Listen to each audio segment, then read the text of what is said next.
Hey Nintendo fans and collectors, this is Lithium017 from my channel, Nintendo Collecting 101, bringing you collecting tip number 73, Look Where You Don't Expect. Now this is a bit more of an advanced collecting tip. This one's going to be probably more hits than misses, but every once in a while you're going to hit it out of the park and you're going to find something very rare indeed, I think. It's bound to happen. You hear a lot of people having some crazy awesome deals that they find and you wonder how are they doing it? Well, they're being creative with their searches, not just online, which was a previous collecting tip, but they're being creative when they look in the wild as well. So this goes beyond garage sales, beyond flea markets. This goes to probably stores that you just wouldn't expect or places you wouldn't expect to look, and this is the nitty-gritty little hunting stuff that's boring, monotonous, but when you find something, it's usually awesome.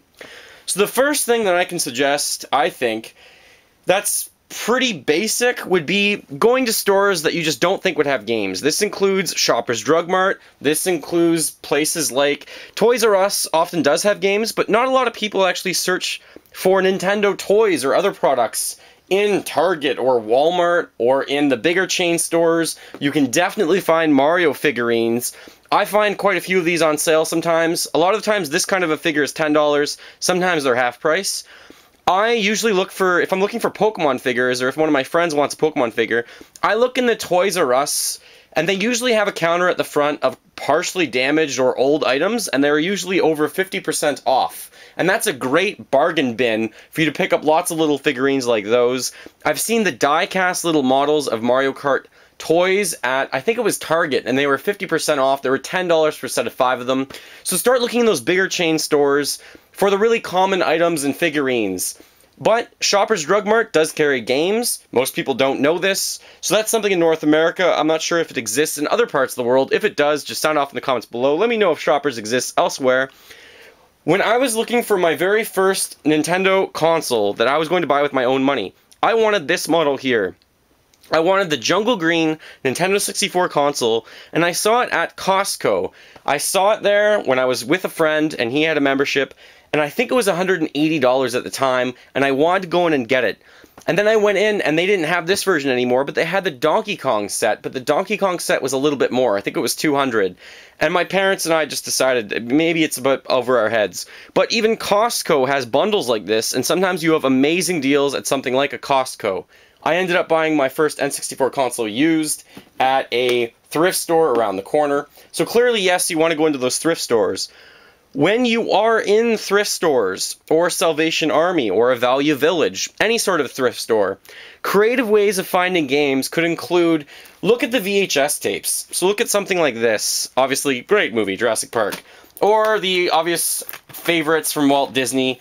Look at the VHS tapes, because oftentimes I have found NES games right alongside a VHS tape, because it does look almost the same size, it's the same width. It often fools some, especially some of the people that work there that might be a bit older, that don't really know what they're getting. They just think it's a VHS tape, they throw it with all the other VHS tapes, and I've picked up probably 10 to 15 games in my collecting career, which adds a little bit. So whenever I'm in a thrift store, I just have a quick look, because they're very close in size.